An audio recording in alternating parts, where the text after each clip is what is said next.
Tanto faz. Então, estamos no ar. Pelo que me informaram aqui, estamos no ar.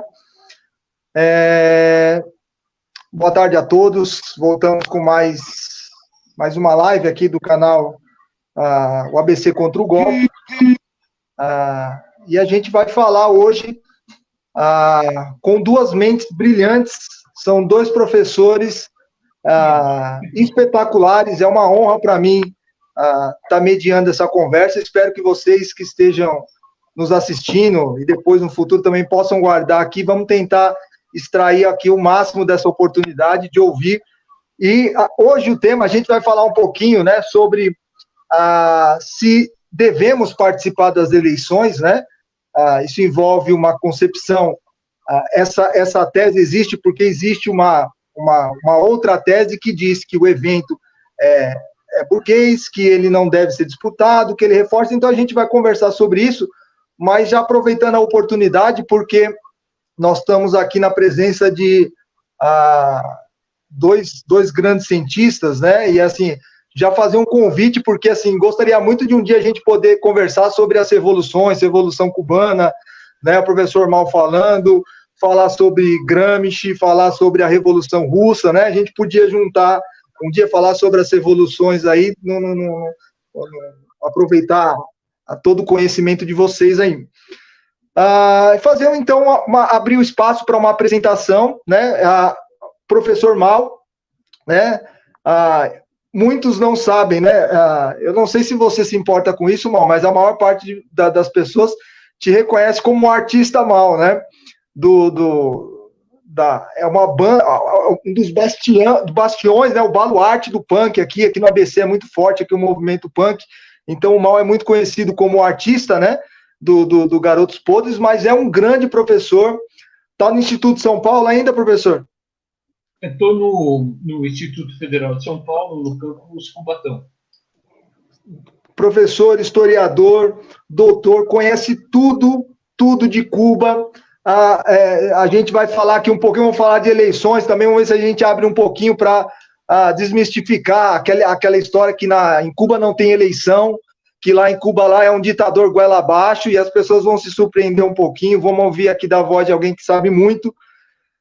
E nosso outro convidado também, professor titular, doutor lá da USP. Eu conheço o professor lendo um pouquinho o que ele escreveu sobre Gramsci, mas assim, ele é o Carlos Wellington, que foi o que fez o convite para vocês dois. Volta e meia cita o professor Lincoln quando vai falar sobre Lenin, né, sobre a questão da Revolução Russa, e cita o professor. Então, assim, é um grande conhecedor também, né, da Revolução Russa.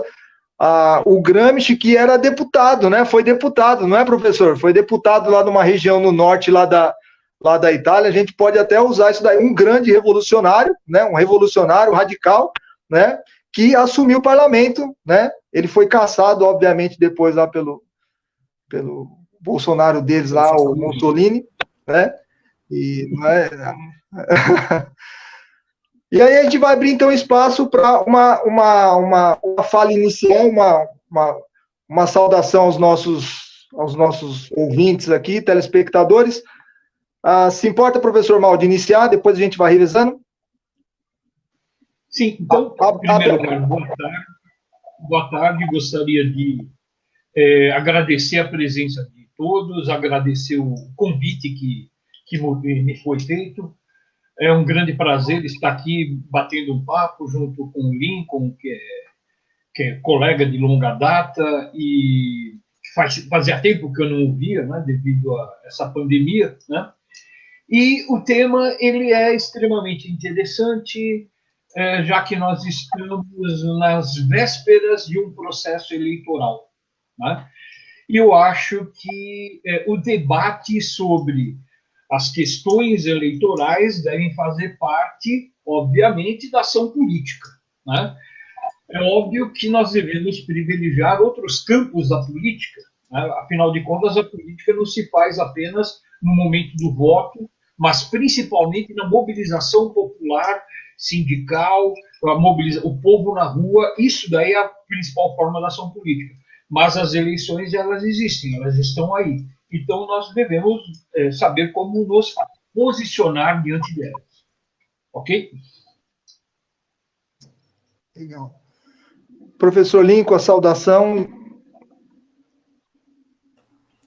Eu queria só agradecer o contato do Carlos, que não deve estar nos assistindo, né? Mas o Carlos eu encontro esporadicamente nos eventos aí, nas universidades e eventos políticos. É uma pessoa sempre comprometida com lutas sociais. Agradeço ao convite, agradeço também a você aqui pela nossa coordenação, e queria cumprimentar a todo mundo, e ao Mal especialmente, né, que é um conhecido de longa data dos bancos escolares da faculdade, e é autor de uma obra que eu considero ímpar, que acho que merece muito debate, como você disse no início, que é sobre a Revolução Cubana e a questão nacional, né? Eu acho que tem uma abordagem única feita aqui no Brasil. Então, um grande abraço aí a todo mundo e ao Mal também. Legal, então vão chegando perguntas aqui. O Albert, que está nos dando aqui uma ajuda aqui por trás, vai passando as perguntas, mas eu vou iniciar, então, fazendo uma provocação inicial. Professores, é fato concreto que nós vivemos num capitalismo, e a ideia dominante é, né, da classe dominante. Então a eleição está inserida nesse processo, ou seja, a eleição é um evento burguês. Mas a pergunta é a seguinte: é possível, falando de eleições propriamente dita, a eleição, como a gente fala, de pedir voto, urna, é possível fazer uma propaganda revolucionária, tendo como eixo um programa revolucionário associado a alguma candidatura? Ou vocês acham que isso é extrapolar demais, que o máximo que se pode fazer é uma disputa por alguns direitos dentro dessa esfera republicana capitalista? O que vocês acham? Professor Lincoln, puder começar agora? Sim. Olha, eu queria começar primeiro fazendo o papel de advogado do diabo. Eu vou falar mal das eleições para depois falar da necessidade delas, né? Tem um político inglês que dizia que se eleição fosse uma coisa boa, a burguesia proibia. Eles proibiam, né? E tem uma tradição muito forte de debate na esquerda sobre isso que nós estamos falando aqui.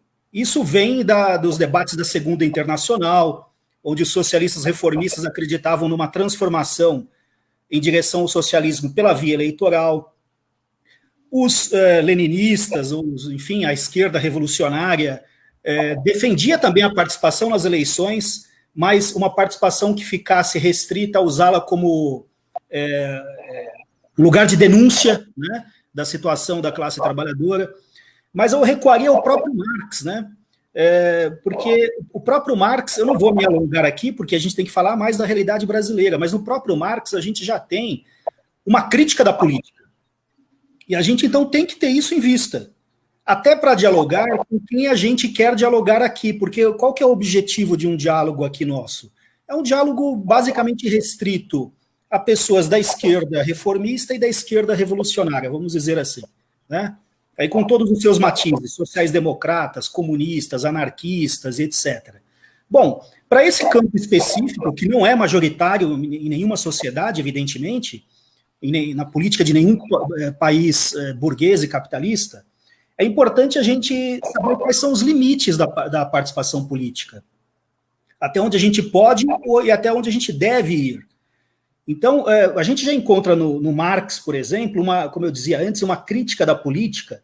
Por quê? Porque a revolução política para ele, e olha que ele falava de revolução, ele tinha em vista a Revolução Francesa, mas uma revolução política para ele não mudava a base da sociedade, só trocava os dominadores, né? E isso para ele não é uma revolução social. A revolução social é aquela que altera a base da sociedade. Agora, isso não quer dizer que em nenhum momento Marx tivesse apoiado a participação política. Por quê? Porque, para ele, o momento destrutivo da ordem burguesa, ele é necessariamente político, porque a classe operária tinha que se organizar politicamente. Então, o primeiro momento, que é dar um golpe na sociedade burguesa para transformá-la, tem que ser político. Tem que ser por organizações políticas. Durante o século XX, especialmente os partidos políticos. E ainda hoje, né? Agora, esse momento é um momento negativo, que é de negar a ordem existente. Agora, o momento positivo, que é da construção de uma nova ordem social, já não é mais político. Por quê? Porque não existe nenhuma emancipação social plena enquanto houver Estado e houver capitalismo. Agora, bom, dito isto, chegando na nossa realidade, é claro que a gente tem que usar as eleições, acho que a esquerda tem que usar as eleições, seja como denúncia da ordem social, seja como proposição de programas alternativos. Agora, isso depende da opção ou revolucionária ou reformista de cada corrente política, né? Então, acho que, bom, para iniciar, acho que é isso. O Mal certamente tem mais a falar até das eleições na própria experiência socialista já, né? Lembrando que mesmo no caso de Cuba, como foi a União Soviética, eram países, e ainda é o caso de Cuba, de transição ainda para uma ordem socialista ou comunista, né? Então, isso se justifica a existência ainda de Estado, de eleição e etc. Mas é isso. Bem, eu gostaria de conversar um pouquinho sobre a própria origem da eleitoralização da política, que é um processo que se desenvolve ao longo do século XIX. Então, após a Revolução Francesa, se universaliza a necessidade de uma crescente eleitoralização da política por um motivo muito simples. Antes da Revolução, o poder era exercido pelos monarcas absolutistas e a justificativa do poder era divina, né? O direito divino dos reis. A partir do momento que você guilhotina o rei, e o rei deixa de ser o governante que governa em nome de Deus, surge o discurso de governar em nome do povo. Tá? O povo deixa de ser súdito do rei e passa a ser soberano. Aquele discurso que o povo é soberano significa que o povo está substituindo o rei, pelo menos a nível do discurso e da justificativa ideológica. Então, depois da Revolução Francesa, crescentemente se governa não mais em nome do soberano ou de Deus, mas se governa em nome do povo. E se governa em nome do povo, em algum momento ele tem que ser consultado. Né? Então, a partir da Revolução Francesa, principalmente, você tem uma crescente eleitoralização da política no mundo inteiro. E, por parte das classes dominantes, né, o grande desafio era como controlar essas eleições. Né? Então, durante muito tempo, houve o voto censitário, criou-se distritos para tentar controlar esses votos. Então, vários mecanismos foram criados para que a classe dominante controlasse esses votos. Mas a inevitável eleitoralização da política era algo que causava um certo temor perante a classe dominante, principalmente no início do século XIX. Talvez uma das obras que mais impacto teve na época é uma obra do Alexis de Tocqueville, né, que, analisando a sociedade estadunidense, ele escreve uma obra que é Da Democracia na América, né, onde ele demonstra que a democracia não era um período assim tão terrível para a classe dominante, que era possível controlar essa democracia. E ao longo do século XIX, nós temos uma luta das classes subalternas, dos trabalhadores organizados, né, pelos seus direitos políticos, inclusive os direitos políticos eleitorais. Né? Muitos socialistas do século XIX chegavam a acreditar que, se os trabalhadores são a maioria da população, se o proletariado era a maioria da população, certamente a democratização da política levaria o proletariado ao poder. Ok? Então, essa é uma das teses que circulam no final do século XIX. Mas eu vou passar a palavra, depois a gente continua discutindo mais coisas.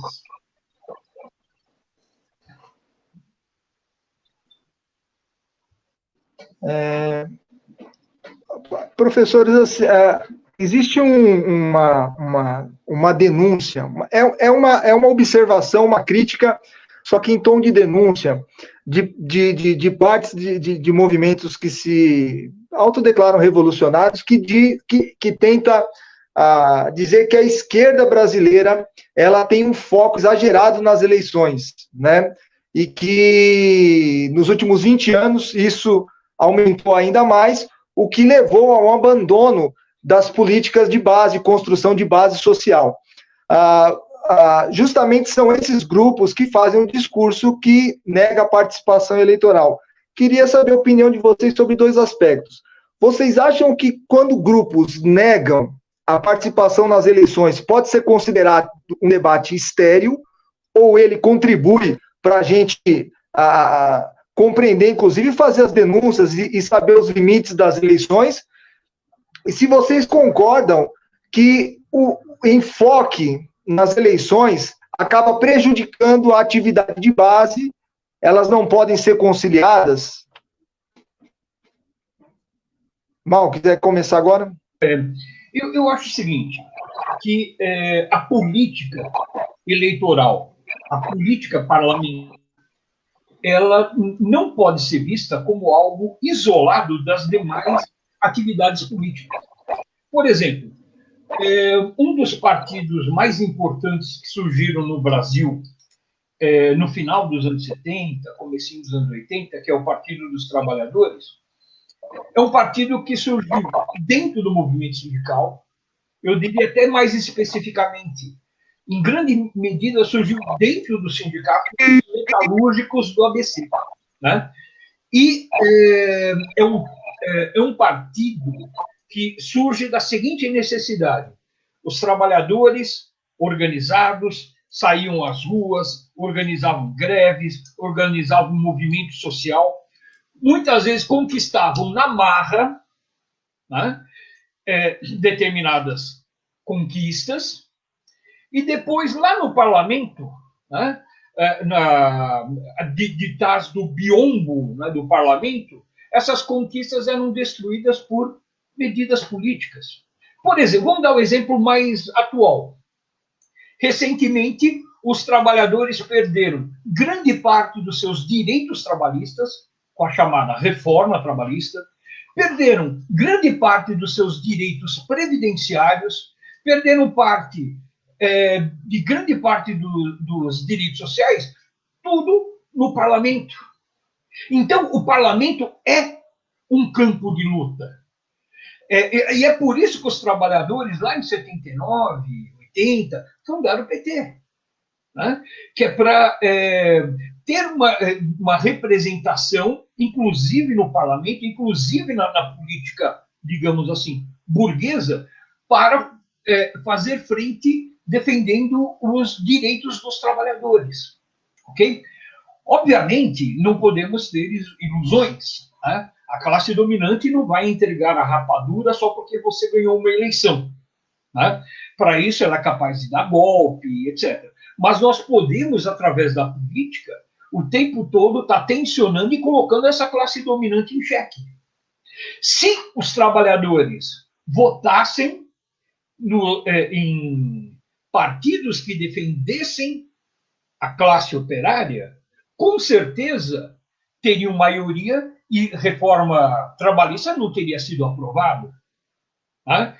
Você não participar da política, né, significa você abrir espaço para que os representantes da burguesia reforcem as suas posições no parlamento. ok?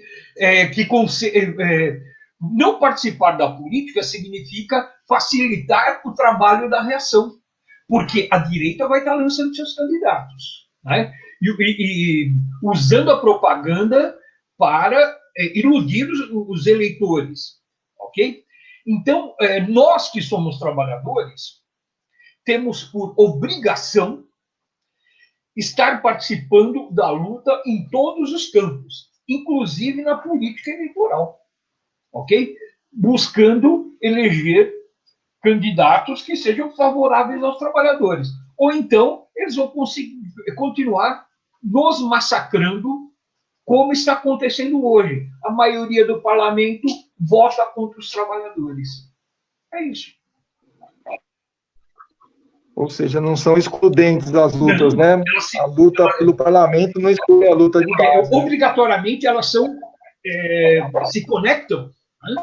A luta institucional política e a luta, de fato, dos trabalhadores nas ruas, nas massas, nos sindicatos, né?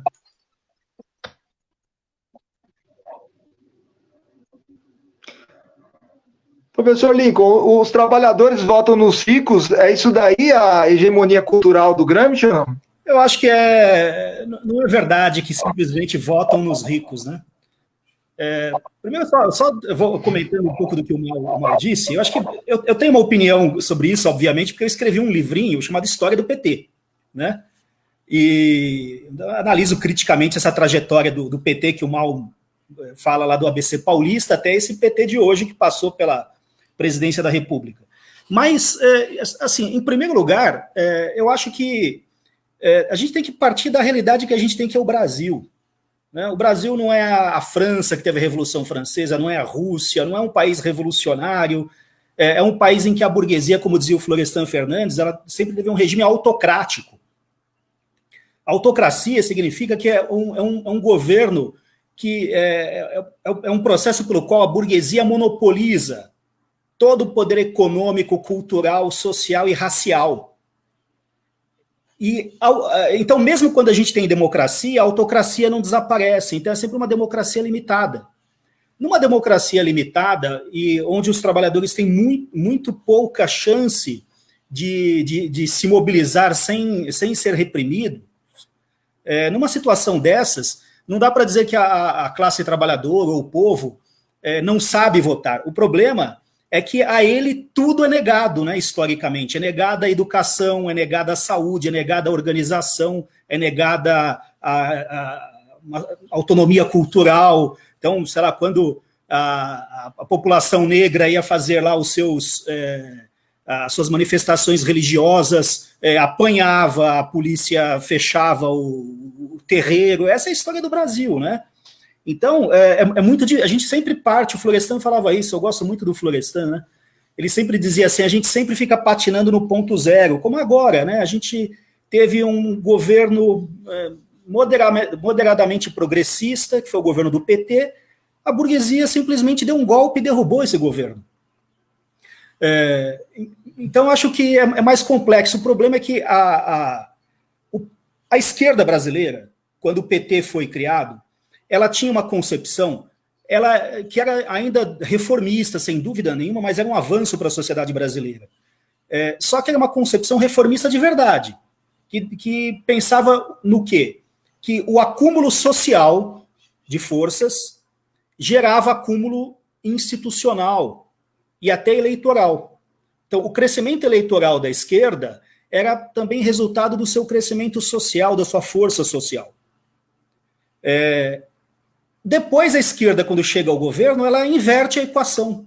Ela acha que o crescimento eleitoral é que leva ao fortalecimento da sua influência social. Aí isso não tem nada a ver com disputa de hegemonia.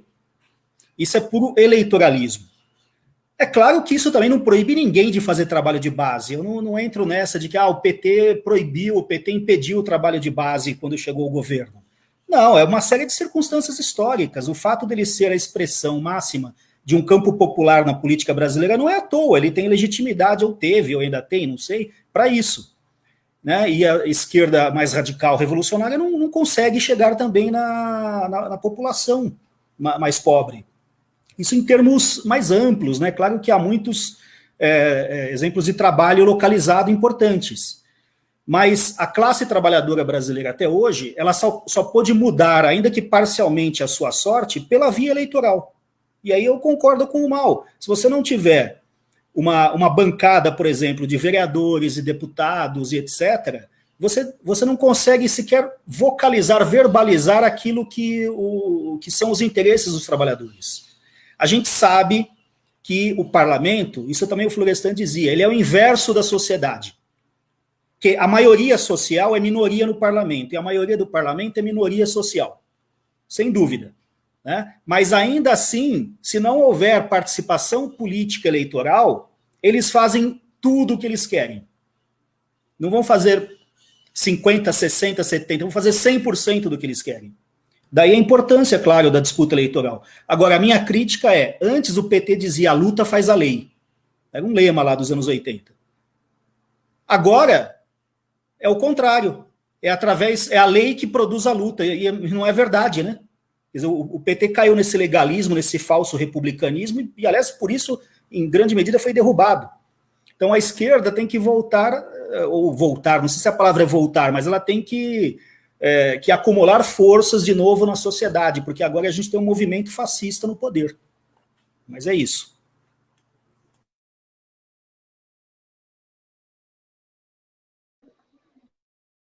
Muito legal. Queria aproveitar a deixa do professor Lincoln para falar um pouquinho sobre essa questão, né? Nós estamos percebendo um avanço do nazifascismo, que não é uma exclusividade do Brasil, é um evento mundial. E aí, se a gente for considerar esse discurso, que é um discurso mais passivo, de não participar das eleições, o Petros Salles, que está acompanhando aqui a nossa live, também é um companheiro de luta, o Petros escreveu assim, na política não existe vácuo, né? Quem não faz pó come poeira, foi algo parecido que ele escreveu. É inegável que a cadeira está lá, né? Então, o processo vai iniciar, o debate ou não da validade das eleições, mas a cadeira está lá. Caso ela não seja ocupada por um progressista, por um humanista, por um comunista, ela vai ser ocupada por um fundamentalista religioso, por um neonazista.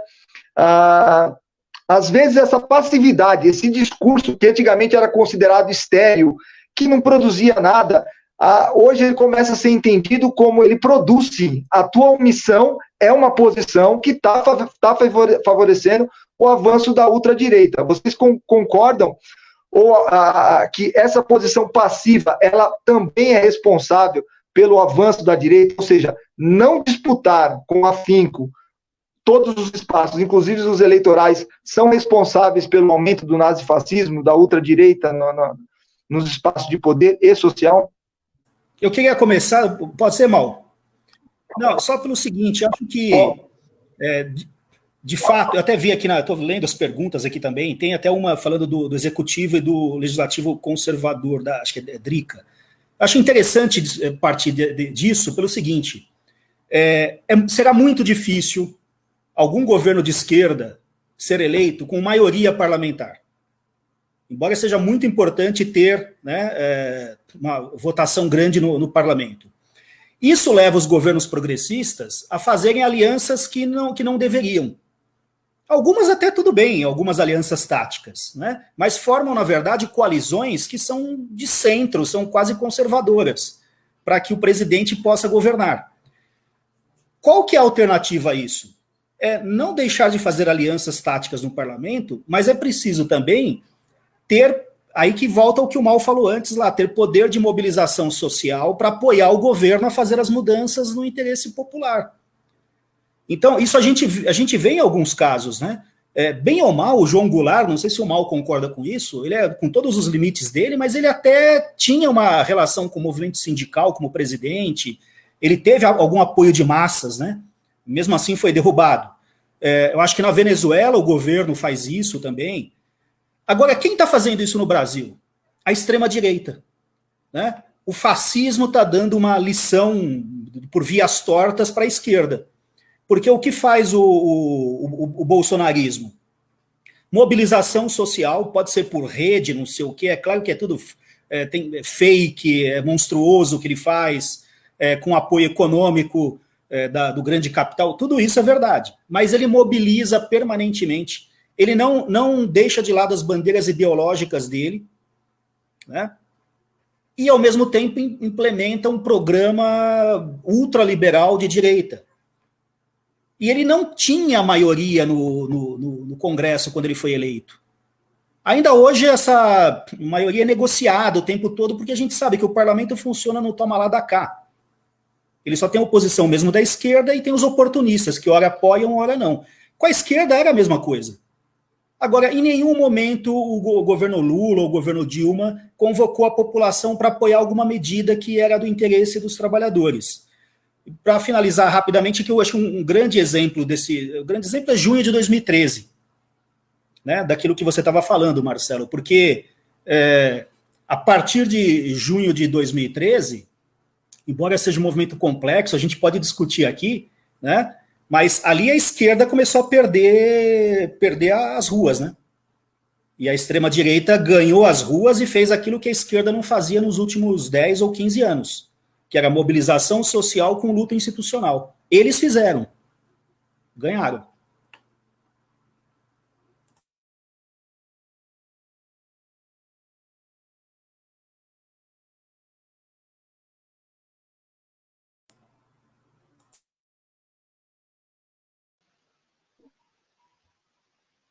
Alô?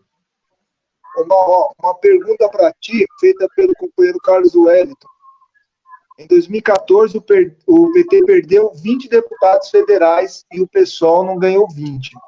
E a redução da maioridade penal passou com diferença de 20 votos. É uma pergunta, acho que retórica, né? Mostrando o quanto fez diferença, né? O volume de parlamentares eleitos que definiu concretamente aí a punição dos pobres, que a gente sabe que foram afetados aí pela... Eu acho que é exatamente isso. O Carlos fez uma pergunta que é uma pergunta retórica. É quando o cara faz a pergunta já com a resposta no intuito de estar reafirmando uma afirmação, uma pergunta que, na verdade, afirma. Né? Então, quando a esquerda perde espaço no parlamento, né, isso significa, em primeiro lugar, perda de direito dos trabalhadores. Simples assim. Né? Isso reforça a necessidade de participação na política, inclusive na política institucional, e não o contrário. Eu acho que o exemplo clássico que melhor define o momento que nós estamos passando é o Estado espanhol na década de 30. Tanto antes da Guerra Civil e principalmente durante a Guerra Civil. Nas últimas eleições antes da Guerra Civil, a Frente Popular contou com os votos, inclusive dos anarquistas, que eram aqueles que negavam o processo eleitoral. Então, de uma maneira meio que envergonhada, tudo bem, mas os anarquistas foram votar para apoiar a Frente Popular, que era uma frente que propunha um governo minimamente progressista contra os governos reacionários e conservadores que sempre governaram o Estado espanhol. Entretanto, a Frente Popular, o governo da Frente Popular, da República Espanhola, durou pouco porque você tem um golpe fascista. Né? E esse golpe fascista divide a sociedade do Estado espanhol em dois campos. Né? De um lado, aqueles que apoiavam os golpistas, aqueles que apoiavam o fascismo. Do outro lado, todos aqueles que apoiavam a democracia, né? As forças populares, o antifascismo. Então, defendendo o governo da Frente Popular, se unem comunistas, socialistas, anarquistas, até mesmo liberais. Todos aqueles que se opunham ao fascismo, né? E as tropas de Franco contaram com o apoio de Mussolini, de Hitler, que inclusive enviaram tropas para a Guerra Civil, né? e, do lado da República Popular, contou com apoio com os democratas do mundo inteiro que se voluntariaram para fazer parte das brigadas internacionais. Essa história eu conheço assim com uma certa proximidade, que eu lembro que tinha um tio do meu pai que sempre vinha em casa, que ele dividiu o mundo, né, entre bons e maus, e o que dividiu o mundo bons e maus era o Franco. Né? Esse tio do meu pai, por exemplo, ele defendia o fuzilamento de padres e freiras, porque a Igreja Católica apoiava a ditadura do Franco.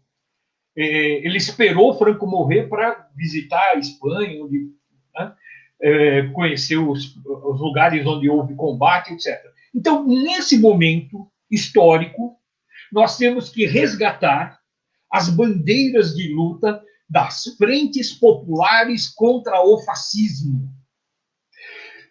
O fascismo não é nada mais do que a instrumentalização do ódio na política. Ok? Hitler defendia, por exemplo, o antissemitismo como forma de capitalizar o ódio para unificar as suas forças reacionárias. Né? A burguesia brasileira criou o seu antissemitismo próprio, que foi o antipetismo. Nós chegamos a uma situação aqui no Brasil que um cachorrinho quase foi estrangulado em frente a um mercado na Paulista porque estava usando uma roupinha vermelha. Uma médica pediatra se recusou a atender uma criança de 2 anos de idade porque a mãe era petista. Houve pessoas que foram agredidas na rua por estar usando camisa vermelha. Isso daí é a mesma lógica do antissemitismo. É criar o bode expiatório que vai ser o motivo de ódio de todos os reacionários para unificar a reação contra os trabalhadores. Então, nós estamos combatendo, sim, o fascismo, ok? E nós precisamos combater a institucionalização da barbárie fascista. Então, nós temos que unir o campo progressista, né? Unir todos aqueles que combatem o fascismo nas trincheiras que defendem a civilização contra a barbárie. Nesse momento que nós estamos vivendo, nós devemos apoiar todas as forças de esquerda. E eu acho que o que delimita bem os campos aqui no Brasil é a questão do golpe de 2016. Porque no golpe de 2016, os canalhas tucanos apoiaram o golpe. O Alckmin, em 2018, ficava xingando o PT, ficava agredindo o Lula. Né? E, que é pior, quanto ele mais destilava o ódio contra o PT, mais crescia a candidatura do Bolsonaro. O Alckmin fazia campanha contra o PT, mas ele não capitalizava os votos. Quem capitalizava era a extrema-direita. Porque o Alckmin, ele fomentava o ódio, e quem se apropriava, quem se beneficiava desse ódio, era o fascismo. Porque o fascismo é um ódio instrumentalizado enquanto ação política. Ok? Então, nós, trabalhadores, temos que fazer frente em todos os campos. Na arte, na cultura, nas ruas, no movimento sindical, no movimento dos trabalhadores e também na política. Nós temos que nos posicionar firmemente nas trincheiras do antifascismo. Nesse momento que estamos combatendo o fascismo. Caramba! É isso aí.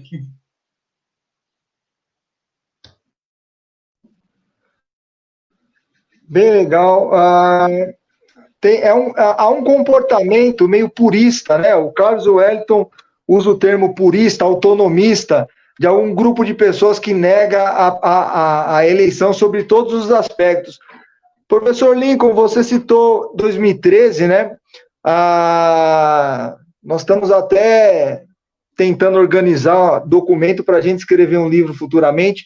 O início do movimento aconteceu aqui no ABC, né? Existe um comitê chamado Comitê Regional contra o Aumento das Passagens, do qual fazia parte eu, o Albert, que está aqui ajudando a gente, o Carlos Wellington. Então começou, o pessoal chama junho de 2013, na verdade começou dezembro de 2015, começamos aqui, a gente percebeu naquele início daquele movimento já o antipetismo, inclusive por parte de setores da esquerda que negava o PT como companheiro de luta, né?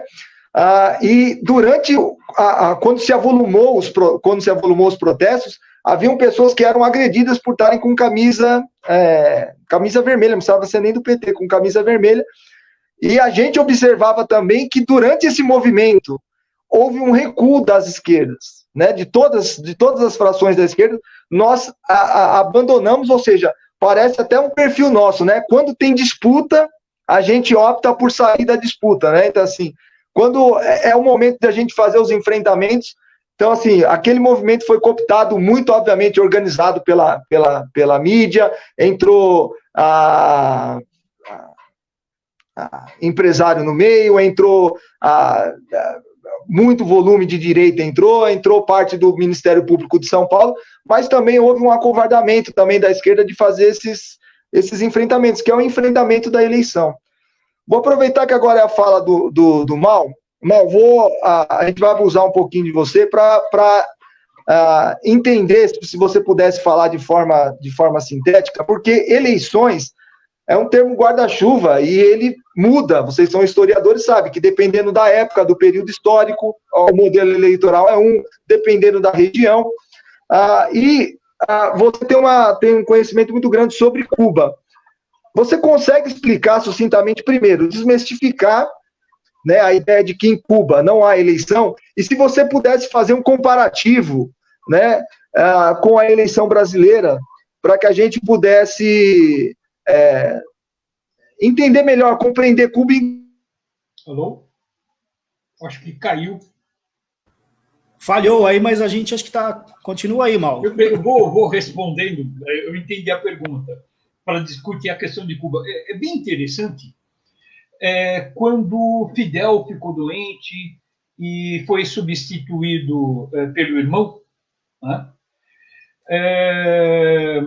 Eu me lembro que a Record News me chamou para me entrevistar rapidinho, para falar sobre as eleições em Cuba. Então, eu achei muito interessante que, pela primeira vez, a mídia brasileira reconheceu que havia eleições em Cuba. E, inclusive, o discurso na época era que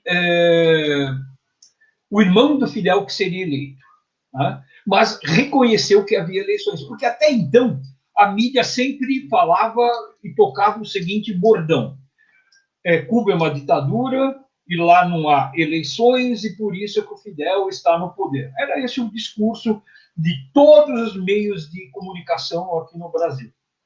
Então vamos entender de uma vez por todas como é que funciona o sistema eleitoral em Cuba, ok? Primeiro lugar, Cuba tem eleições. Segundo lugar, o voto lá não é obrigatório. Mas mesmo o voto não sendo obrigatório, cerca de 96% da população participa das eleições. Ou seja, o índice de abstenção em Cuba é muitíssimo menor do que no Brasil, onde o voto é obrigatório. Imagina se o Brasil o voto não fosse obrigatório, né? Qual seria o índice de abstenção? Então, em Cuba, existem eleições e existe uma grande participação no processo eleitoral. 2.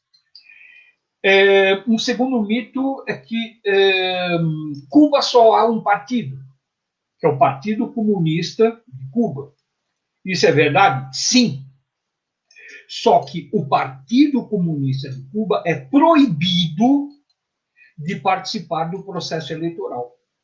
A função do Partido Comunista de Cuba é muito maior do que simplesmente participar das eleições. Né? A função do partido é estar organizando a sociedade. Ok? Hoje, por exemplo, mais da metade dos membros da Assembleia Nacional não são membros do partido. Ok? E mais um detalhe: para ser membro do partido, não é simplesmente ir lá assinar uma ficha. Você tem que ser eleito para ser membro do partido. Ok? E se você não tiver uma conduta exemplar enquanto membro do partido, você pode ser deseleito, digamos assim. Então, para você ser membro do partido, você tem que ser eleito pelos trabalhadores que trabalham com você, tem que ser eleito pelos estudantes que estudam com você, ou seja, você é um representante. E se você é membro do partido, você é o primeiro a fazer trabalho voluntário, a ter uma conduta exemplar. Né? Então, é como se diz em Cuba, né? O Partido Comunista de Cuba não é um partido de privilégios, é um partido de sacrifícios. Ser membro do partido significa ser obrigado a ter uma conduta exemplar. Então, o Partido Comunista de Cuba, por si só, já é um instrumento democrático. Mas, mesmo assim, é proibido de participar das eleições. Então, quem participa das eleições? Qualquer cidadão. Não é necessário ser membro do Partido de Cuba ou de qualquer outra coisa. Basta ser cidadão para ser candidato. Ok? E existem eleições para as assembleias municipais, provinciais, que corresponderia ao Estado, né? E Assembleia Nacional. Okay? Para ser candidato, você tem que ser escolhido pelos moradores do seu bairro, pelos trabalhadores de onde você trabalha. Você lança a sua candidatura e não existe abuso do poder econômico, porque a propaganda eleitoral é igual para todos e, no geral, o que é? O teu nome vai estar na lista. Acabou. Não tem essa do cara pegar milhões de algum empresário, algum dono de empreiteira, né, para bancar campanha, santinho, etc. Não. Todos têm a propaganda igual, que é o nome na lista. Você conhece o fulano, confia no fulano, você vai lá, vê na lista e vota nele. As assembleias municipais elegem o que seria equivalente ao prefeito, as assembleias provinciais, o que seria equivalente ao governador nosso, né? E a Assembleia Nacional escolhe o presidente. Ok? Então, para o camarada ser, por exemplo, presidente de Cuba, ele tem que ser eleito no mínimo 2 vezes. Primeiro, ele tem que ser eleito deputado na Assembleia Nacional. E depois, ele ser eleito pelos demais deputados para ser presidente. Ok? Depois da Revolução Cubana, nós tivemos um primeiro presidente, que é o Miguel Urrutia, depois o Oswaldo Dorticós, e só depois que o Fidel, que foi sendo reeleito porque era a vontade do povo cubano. Ok? Eu diria até, eu arriscaria dizer, que Cuba não é apenas uma democracia.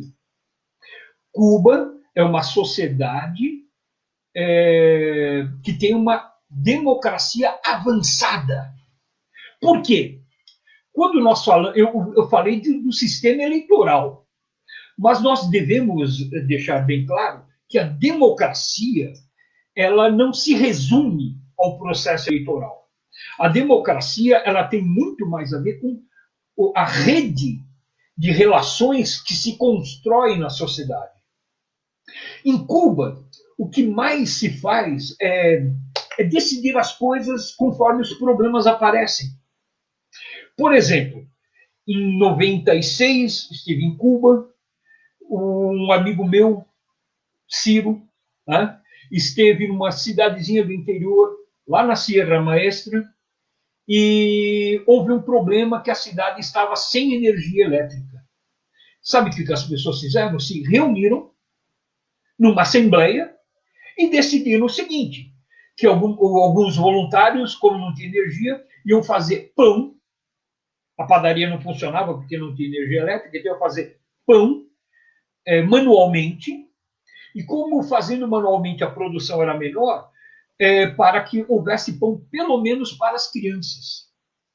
Tá? Então, apareceu o problema, simplesmente as pessoas se reuniram numa assembleia e decidiram. Isso é uma manifestação, digamos assim, né, de uma democracia participativa, de uma democracia popular. Se um jornalista da Folha disse isso, provavelmente vai falar que absurdo, lugar atrasado, não tem energia elétrica, né? Porque teve uma tempestade e caiu os postes. Não, o colega me viu de uma outra forma. Falou, olha que interessante, não tem energia elétrica? Então as pessoas se organizaram para que houvesse pão, pelo menos para as crianças. E decidiram isso como? Numa assembleia. Ok? Então, em Cuba, o tempo todo as pessoas estão discutindo tudo. Você tem uma liberdade de expressão que não existe hoje no Brasil, por exemplo. Aqui no Brasil, as pessoas estão sendo ameaçadas. Né? Então, eu tenho... democracia vai muito mais do que o simples ato de votar. E digo mais, né? Tem um discurso do Fidel que eu acho muito interessante. Que o discurso, o trecho do discurso lhes damos mais do que o voto.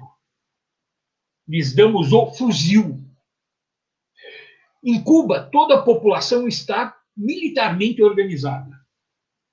Existem as milícias populares, as milícias de tropas territoriais, com arsenais de armas espalhadas por toda Cuba. Se os Estados Unidos tentarem invadir Cuba, no máximo, em 2 horas, toda a população da ilha está totalmente armada. Então, você tem o exército, mas você tem também as milícias de tropas territoriais espalhadas por todo o país. Grande parte da população faz parte dessas milícias. Em caso de emergência, vão até o depósito de armas e pegam o seu fuzil e já sabem qual ponto que ele tem que defender. Ou seja, em Cuba, se o povo cubano quisesse, já teria derrubado o governo há muito tempo. Porque o povo tem armas, tem acesso fácil às armas. Coloca o povo brasileiro com acesso fácil aos fuzis. Vê quanto o Bozo, quando fala em facilitar as armas, ele fala em facilitar as armas para a burguesia, né? para os reacionários, para os milicianos. Né? Distribui armas para o proletariado, para você ver quanto tempo continua funcionando um governo como esse. Então, em Cuba, você tem a expressão do poder popular. Beleza? Legal, eu sou da área da saúde, né? Trabalho no SUS e aproveitando que você falou sobre que, mesmo não sendo obrigatório o voto, né?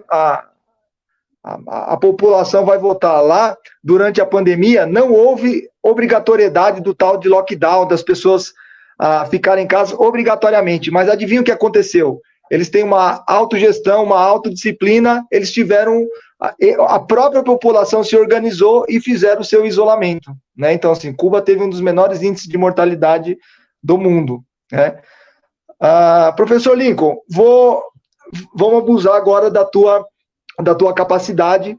O professor Mal falou de uma democracia avançada, né? E aí ele citou alguns exemplos em Cuba. Eu participo de eleições como candidato desde 2010, e desde 2010 pequenas mudanças aconteceram nas eleições. Foram proibidos a doação por CNPJ, né, de empresas, grandes equipamentos que eram cavaletes, grandes placas foram sendo proibidas. Esse ano se instituiu-se uma cota proporcional para a questão racial, né? Então, assim, a cada eleição vai se mudando pequenas coisas. Eu, pessoalmente, eu acho que nenhuma dessas mudanças interferiu, né, ao ponto de criar condições de igualdade, né? Misturando a experiência cubana, as mudanças, o que você sugeriria para que a gente tivesse uma democracia avançada? A gente sabe das limitações das eleições, mas o que precisaria, por exemplo, ser feito? A gente teve muito mote fim da participação das empresas, de doação das empresas, mas agora é o empresário que doa, né? O que poderíamos fazer? É limite de dinheiro? É candidatura sem partidos? O que a gente podia fazer para tentar criar maiores condições de igualdade? Olha, Marcelo, você que atua nas eleições sabe até melhor do que eu, né? Em primeiro lugar, não tem comparação com isso que o Mao descreveu em Cuba, porque Cuba é um país que é produto de uma revolução, né? E de uma revolução social, que mudou as classes no poder. Né? Lá, um governo revolucionário assumiu o poder e passou a governar sob a direção, sob os interesses, né? Pelos interesses da classe trabalhadora. No Brasil isso não existe, mesmo quando a esquerda está no poder, o Estado continua sendo um Estado burguês. E, portanto, todo o funcionamento do Estado, desde a burocracia até o sistema eleitoral, ele serve para reproduzir a ordem burguesa. Agora, dito isso, não quer dizer que não se deve fazer nada, nem participar de nada, nem propor mudança nenhuma. Eu vi aqui várias questões, falando até relativo aos anarquistas. Eu tenho um grande apreço pela tradição anarquista, especialmente a do Brasil, né, do início do século XX, que era um anarquismo operário, né, de movimento operário. É muito importante. Agora, mesmo os comunistas revolucionários, os anarquistas, eles não precisam se ausentar das eleições ou de apoiar candidatos, que eles podem fazer isso e manter a sua luta e sua organização própria revolucionária. Uma coisa não se conflita com a outra, né? Quer dizer, o dia que você tiver um movimento com força suficiente para derrubar o poder estabelecido sem eleições, parabéns, faça isso. Mas enquanto você não pode fazer isso, você não deve prejudicar os interesses da classe trabalhadora. Você falou de 2013 antes aí, uma coisa, eu sempre apoiei o movimento Passe Livre e outras organizações, inclusive autonomistas, tenho também um grande apreço por todas elas. Mas no momento que você pergunta para uma liderança desse movimento, o movimento é de esquerda ou de direita, a pessoa não sei, aí, para mim, passa a ser de direita. Se você não sabe que é de esquerda, então você é de direita. E se para você não tem diferença de esquerda e direita, é porque você é de direita, porque quem diz que não existe diferença entre esquerda e direita é a direita. No momento que você fala assim, partido está proibido, eu vou dar um exemplo para você que aconteceu em Botucatu, né? Em junho de 2013. Surgiu um MPL fake em Botucatu, porque aquele junho de 2013 estava todo mundo dizendo que era movimento Passe Livre, que era isso e aquilo, né? O pessoal, às vezes, do ABC, de Goiânia, de São Paulo, nem sabia, mas tinha gente que passava a falar que era.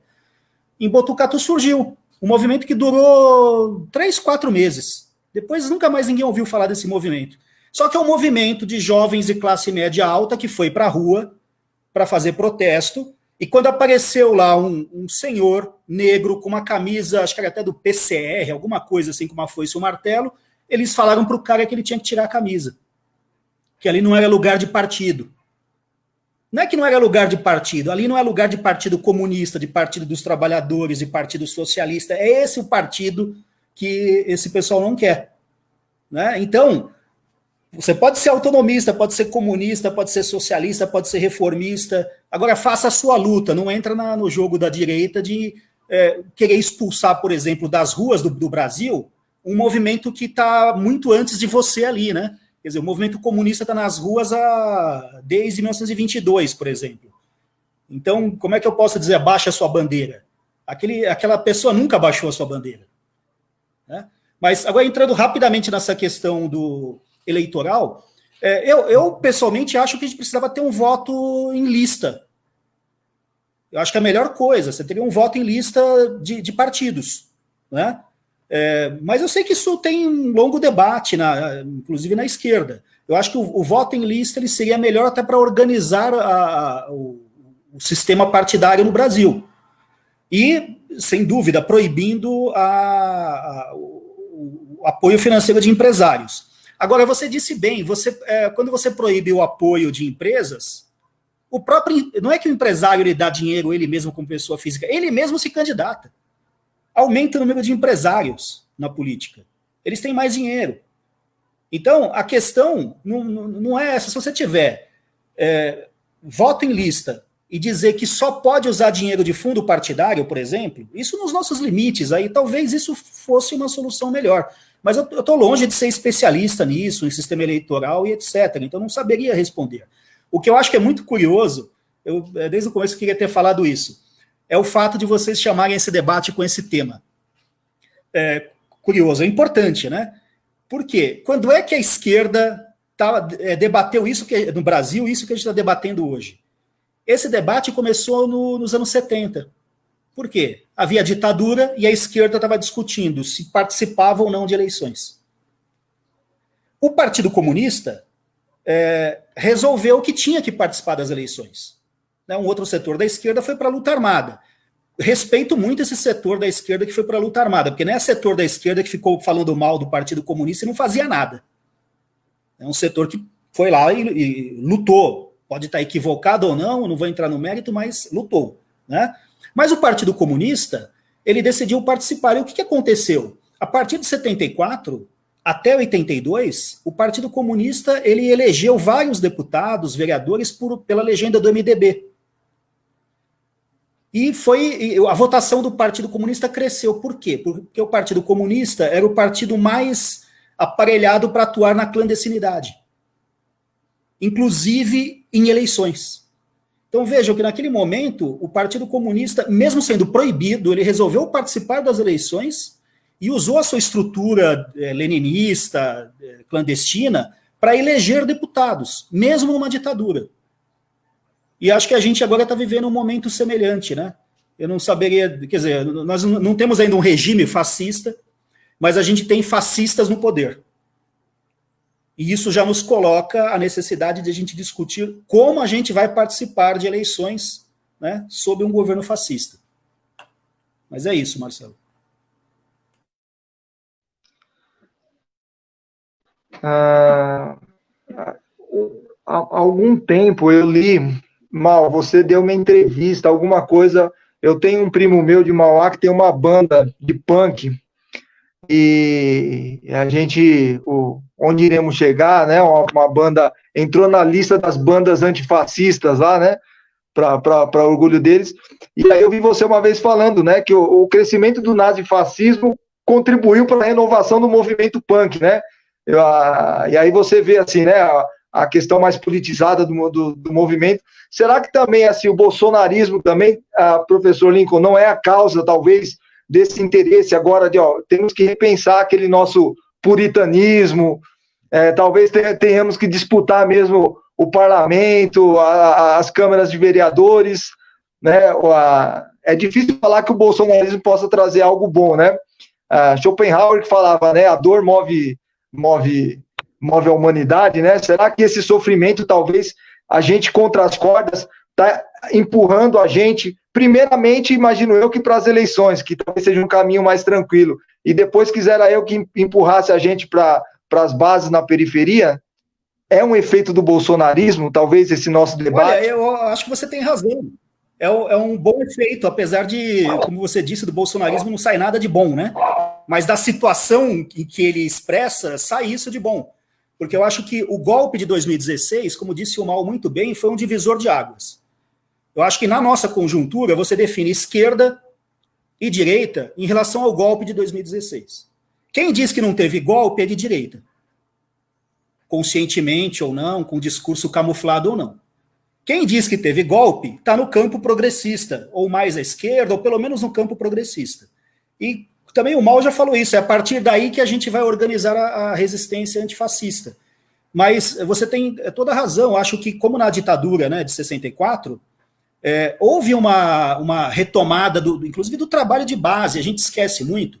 Quando a gente conta a história do período da ditadura, a gente esquece que teve muito trabalho, além da luta armada e dessa luta eleitoral do PCB, teve um profundo trabalho de base na periferia, inclusive autônomo, através dos comitês contra a carestia, clubes de mães, nas comunidades da Igreja Católica, ressurge, né, o movimento antirracista. Tudo isso acontece nos anos 70, em plena ditadura. E só para... Eu tenho um comentário aqui do Carlos, que era uma provocação, que eu li aqui, que eu acho que é interessante, porque eu ia mais longe do que ele está falando aí do caso do ABC Paulista, mas quando eu escrevi a história do PT, eu também contei um pouco da história financeira do PT. E o ano de 89, em que o Lula quase foi eleito presidente, foi o ano em que as contribuições voluntárias dos militantes, elas foram responsáveis pela maior parte do financiamento da campanha. Por que eu quero falar disso? Porque não é desculpa não ter recursos financeiros para não fazer uma campanha política de esquerda. Isso não é desculpa. É claro que o lado de lá sempre vai ter mais dinheiro, sempre vai ter mais recursos. Mas o que o PT tinha em 89, que com pouco dinheiro e ainda da militância permitiu que ele quase vencesse as eleições? Ele tinha trabalho de base, ele tinha militância, ele tinha disputa de hegemonia na sociedade, tinha tudo isso. É isso.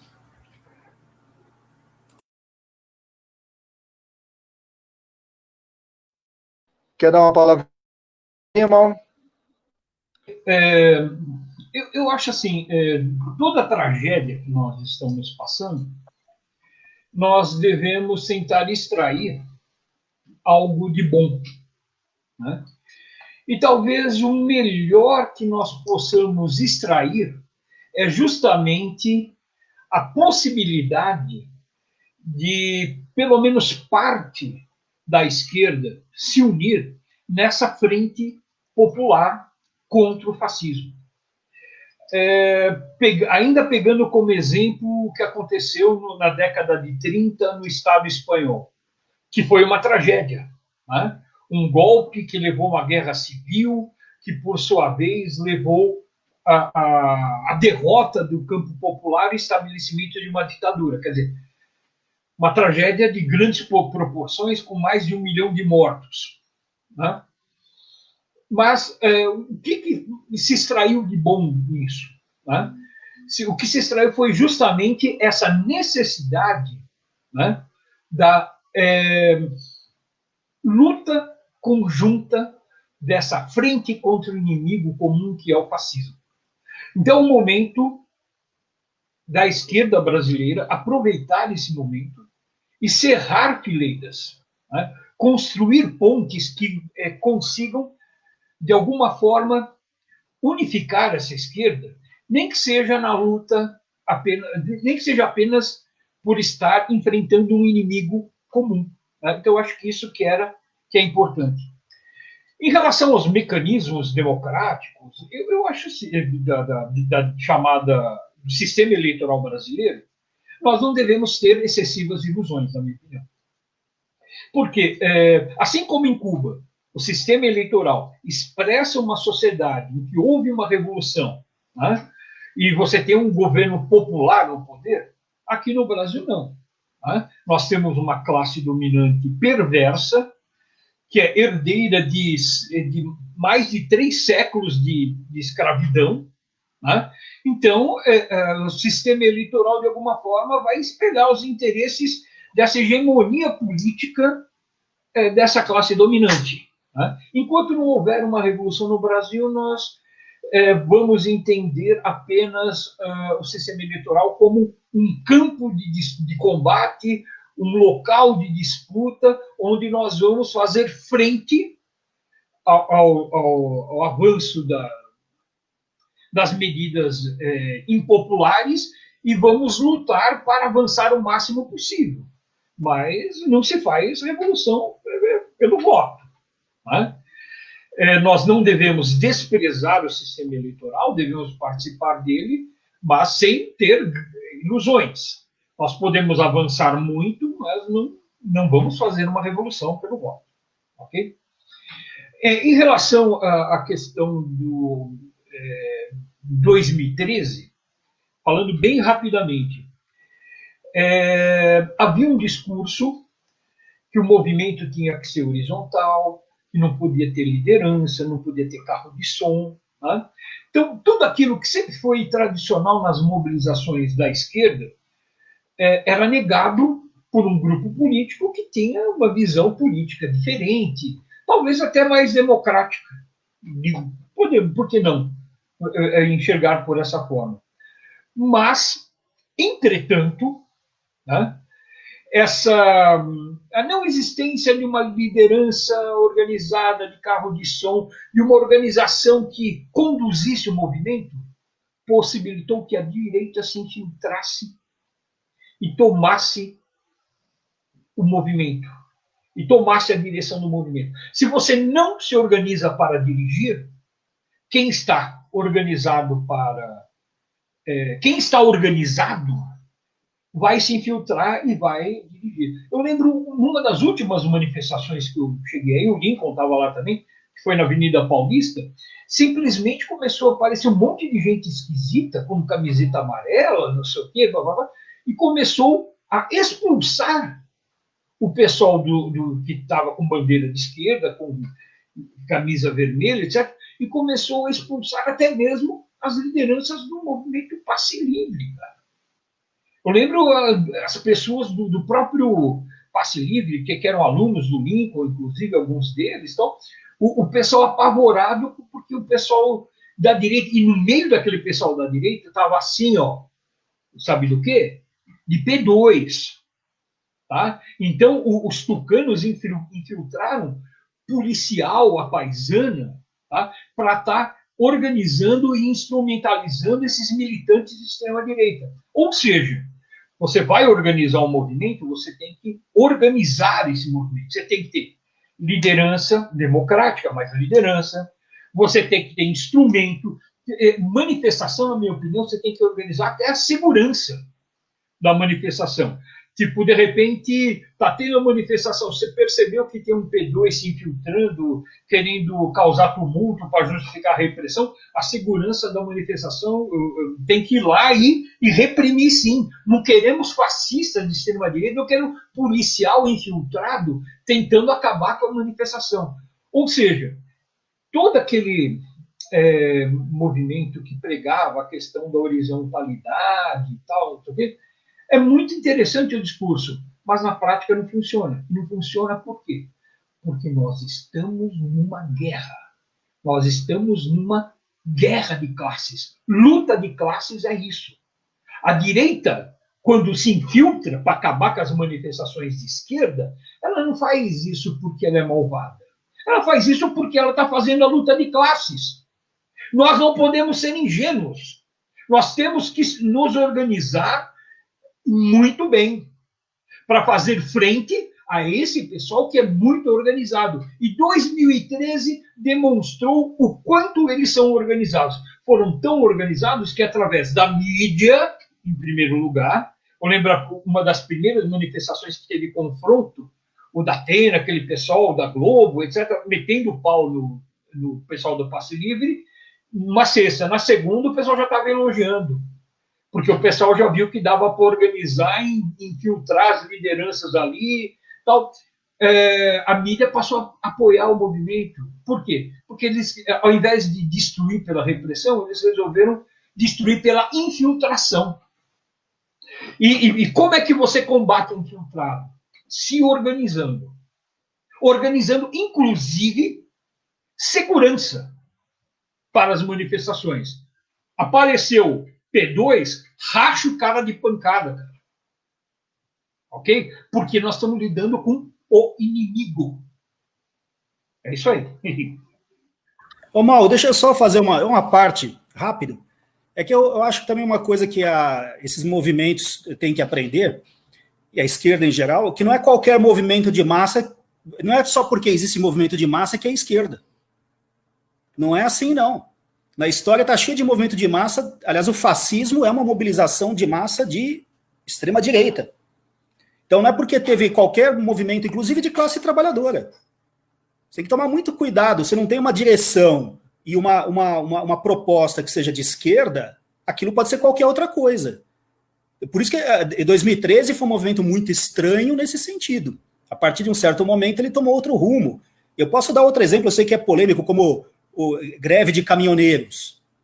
Né? É justíssima uma greve de caminhoneiros. Agora, se está defendendo o Bolsonaro, se está defendendo diminuir imposto, que serve ao Estado social, está defendendo...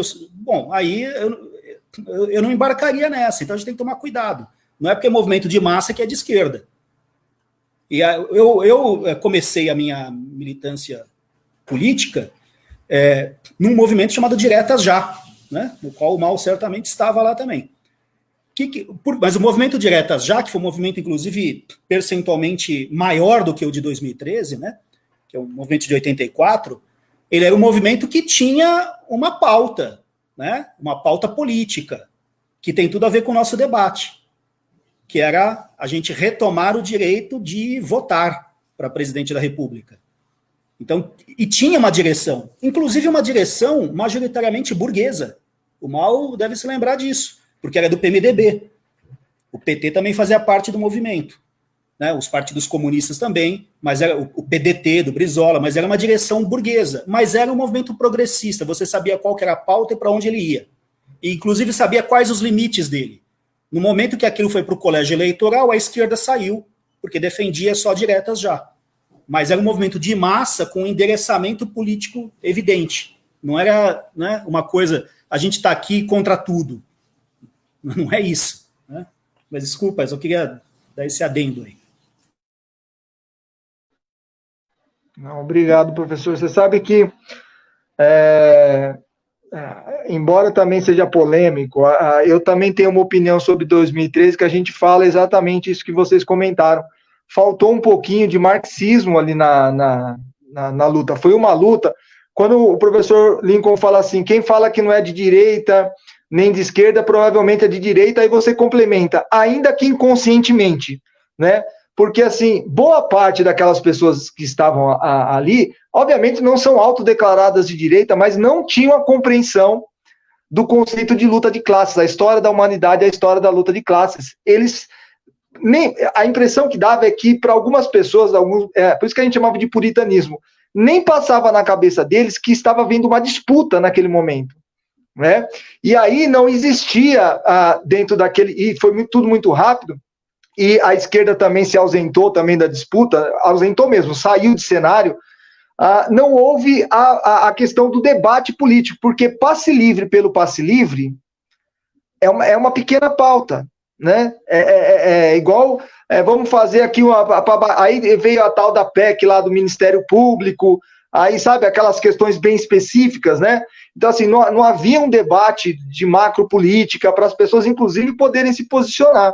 E aí foi quando começou a se avolumar esses grupos estranhos aí, a esquerda saiu, e aí, de fato, foi tomado o movimento, né? Também acho que é uma conversa para um outro momento, até convidar os professores também para participar depois quando a gente for redigir esse livro, porque assim, tem muito que ser discutido.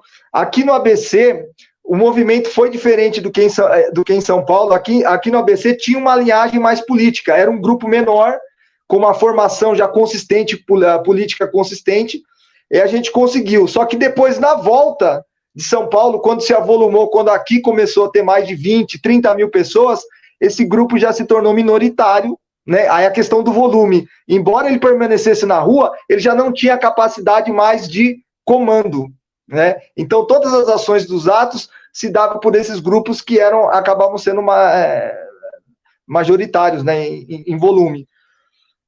Professor, estamos com 1h20 de live, vamos caminhando para o final. Depois vou abrir um espaço para as considerações finais. Queria que vocês dessem um recado para os partidos e para os candidatos. Aqui eu vi que apareceram alguns candidatos, a Drica, né, o que dentro de tudo que a gente discutiu, os limites da eleição, é possível fazer uma propaganda revolucionária, é possível fazer trabalho de base, é possível fazer a disputa porque não há vácuo. Se vocês puderem mandar com toda a credibilidade que vocês têm, um recado para essas candidaturas que estão aí, que vão disputar o espaço, que vão disputar a cadeira com o nazifascista aí, desejar boa sorte para eles, que vocês pudessem dar uma orientação. Mal. Bom, orientação a gente não vai dar aqui, né? Porque acho que quem está envolvido diretamente numa campanha sabe muito melhor do que a gente o que fazer, mas posição pessoal, imagino que o Mal também compartilhe disso. O eixo é, como alguém até escreveu aqui, fora Bolsonaro, antifascismo. Acho que isso é o eixo de qualquer campanha hoje. Mas eu queria chamar a atenção para o seguinte, eu acho que qualquer campanha eleitoral, né, é bom que tenha as pessoas aqui que são candidatos também, e candidatas, qualquer campanha eleitoral, mesmo que ela não vença na primeira vez, mesmo que não vença na segunda, ela organiza uma base social, se ela for uma candidatura de esquerda. Né? Então, acho que o importante agora é realmente participar das eleições. Acho que a resposta ao que vocês perguntaram, que é o título do debate, é sim, tem que participar. Mesmo que não vença, né, as candidaturas proporcionais, mesmo que elas não vençam, elas têm um papel organizador da sociedade e da classe trabalhadora. Acho que esse é o principal, porque elas deixam um saldo organizativo. Então, isso daí que vocês estão debatendo já é uma indicação da retomada do trabalho de base. Essas candidaturas já são retomada do trabalho de base. Porque uma candidatura dessas vai dialogar com a vizinhança, com o trabalhador, com o pessoal na escola, enfim, com os problemas do cotidiano das pessoas, né? Então, eu acho que esse é o caminho. O que deve fazer uma candidatura de esquerda? Organizar a população. Vai deixar um saldo organizativo. Eles fazem de tudo para nos desorganizar e organizar o lado deles. A gente tem que fazer o contrário, né? Tem que organizar o nosso lado. E acho que as candidaturas servem para isso. Independentemente se é do partido do PCO, do PSTU, do PT, do PCB, né? Esse é o papel de uma candidatura de esquerda. Fora Bolsonaro. Antifascismo.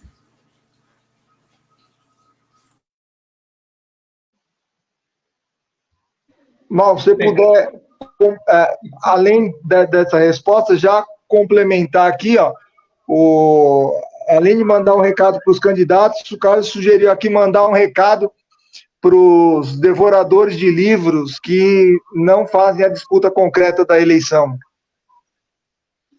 Bem, em primeiro lugar, eu gostaria de parabenizar o Lincoln. Acho que ele foi perfeito nas suas colocações.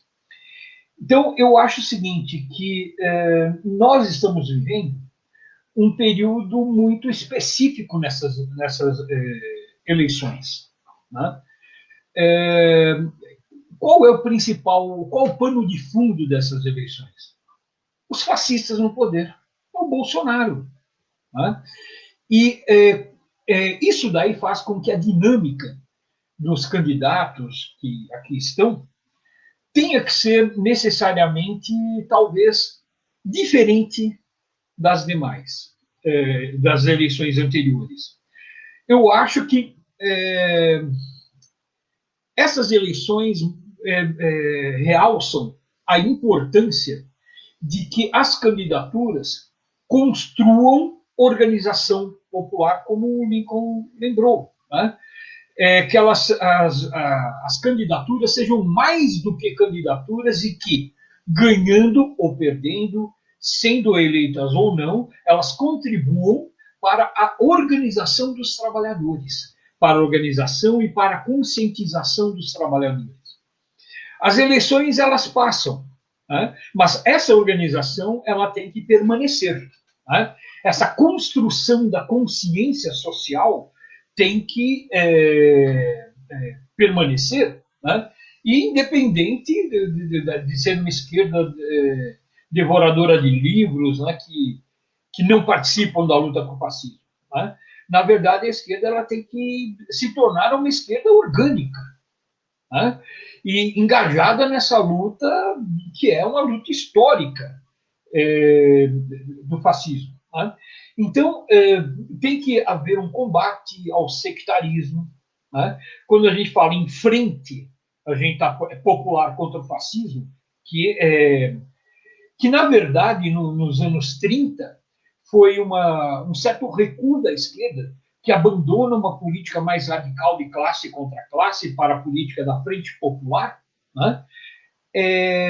Essa Frente Popular ela significa que os grupos de esquerda se organizem dentro de um programa mínimo, que deixem de lado aquilo que divide as forças de esquerda e que se centre o foco nos pontos em comum, que são os pontos que unificam a luta da esquerda.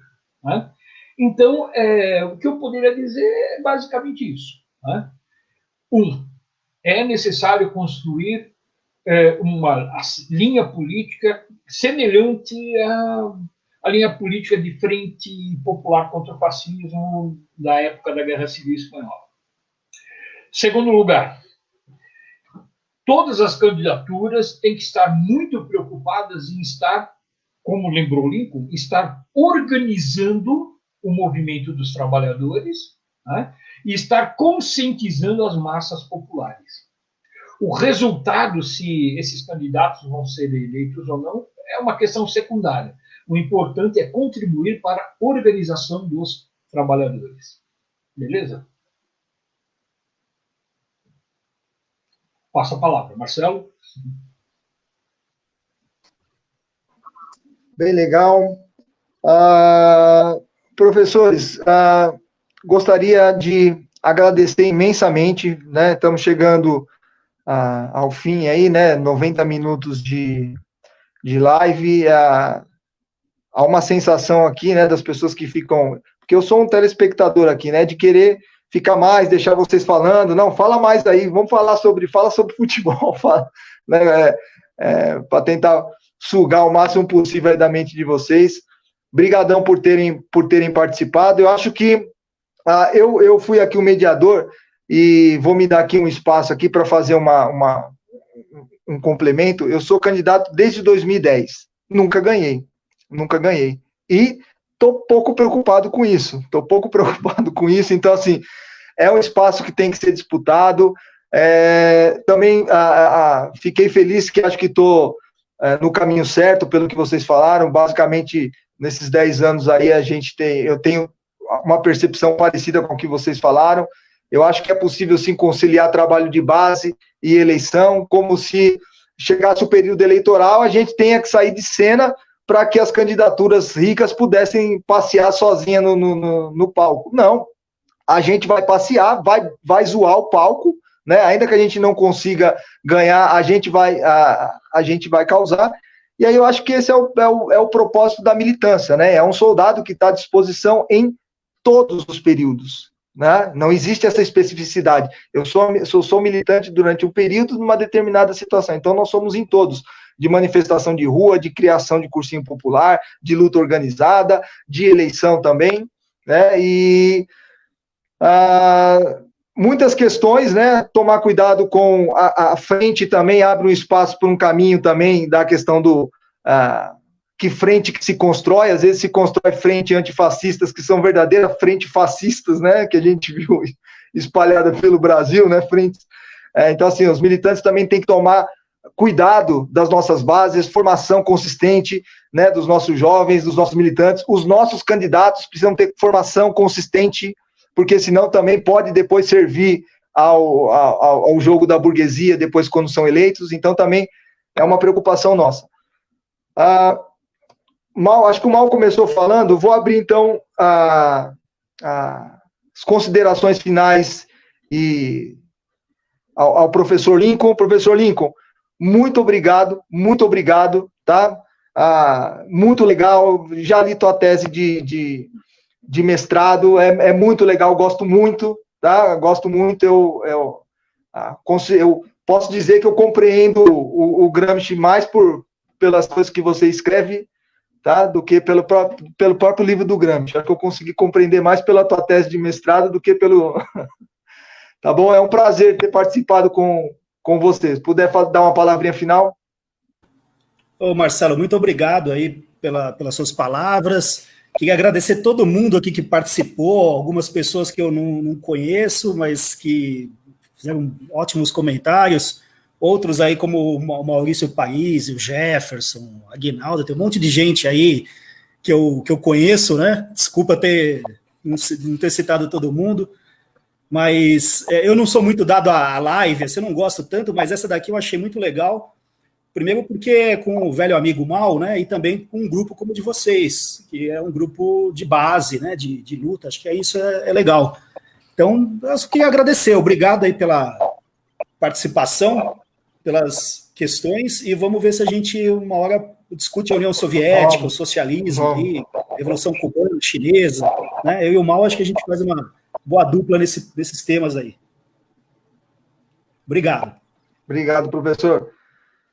Mal, brigadão, viu, Mal, por aceitar o convite aqui. Também é uma honra estar aqui do teu lado, tá? Eu já dei um print aqui, viu, professor? Já dei um print que eu vou guardar aqui, que eu participei aqui de uma conversa com vocês dois. Bem, então, palavras finais. Então, em primeiro lugar, falar o óbvio, né? Agradecer o convite, né? Agradecer a presença de todos, né? E, principalmente, agradecer a oportunidade de estar debatendo um tema tão importante nesse momento, que eu considero um momento muito difícil da história brasileira e talvez do mundo, né? E o que nós temos que aqui realçar é esse espírito de luta que tem que estar na alma de cada militante brasileiro que luta pela democracia, que luta pela emancipação dos trabalhadores. Eu me lembro, quando eu tinha meus 8 anos de idade, quando o tio do meu pai vinha em casa, ficava o dia inteiro conversando com meu pai, uma história que ele contava várias vezes, né? Foi, porque o pessoal de idade sempre conta mais de uma vez a mesma história, por isso que eu lembro, que entrou 2 imigrantes italianos dentro da barbearia desse tio do meu pai, lá em Santos, nos anos 30, e cometeram o desatino de falar bem do Mussolini dentro da barbearia do tio do meu pai.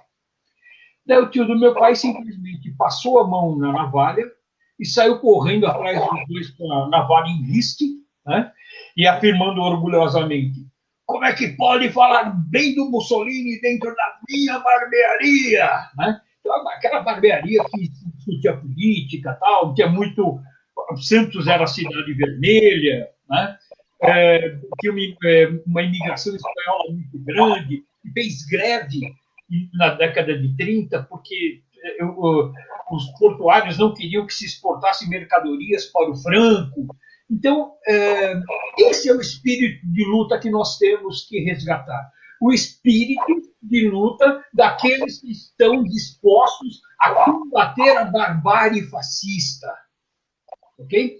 Que estão dispostos a se unir na defesa da humanidade e, principalmente, saber qual é o seu lado da trincheira, ok?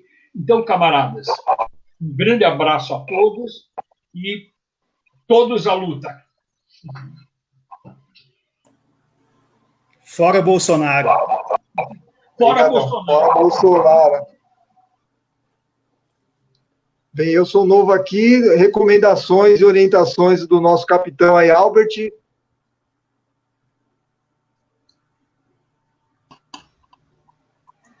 Boa noite, né? Só agradecer novamente, né? Falar um pouco sobre a próxima live que a gente vai ter, né? Agradecer o Mal aí, que eu lembro que em 2013, 2014, quando eu era anarquista, né? eu gostava muito do Garotos Podres, né? Ainda gosto, né? Aí eu fui pegando para ler também o que o Mal escrevia e ajudou muito aí, somente os textos sobre a Revolução Cubana, né? E o Lincoln Lee, que é um intelectual que tem lado aí, né? Também muito bom ouvir ele, né? Acho que ele traz várias lições aí para a gente pensar, principalmente de 2013 em diante, assim, acho que vale muito a pena ouvir o que ele falou aí. E também o Marcelo Reina, que aceitou o convite, né? Que é um companheiro que ele é trabalhador do SUS, né? Que desde 2012, né? Eu lembro que eu comecei a participar das manifestações contra o aumento das passagens, aí o Reina, desde 2012, participa dessa luta, né? Por tarifa zero, por transporte público, pelo direito à cidade, né? Contra a segregação espacial, né? Inclusive até já deu sangue por essa luta aí, né? Quem participa da luta aí sabe que não, Reina, que até o sangue o Reina já deu por essa luta. Então é um camarada que tem lado aí dessa questão do direito à cidade, da tarifa, né? E dizer que no próxima live aí do ABC contra o golpe, junto com o Movimento Passe Livre ABC, a gente vai discutir sobre a questão das candidaturas negras da tarifa zero, né? As candidaturas negras que defendem o direito à cidade, que são contra a segregação espacial, né?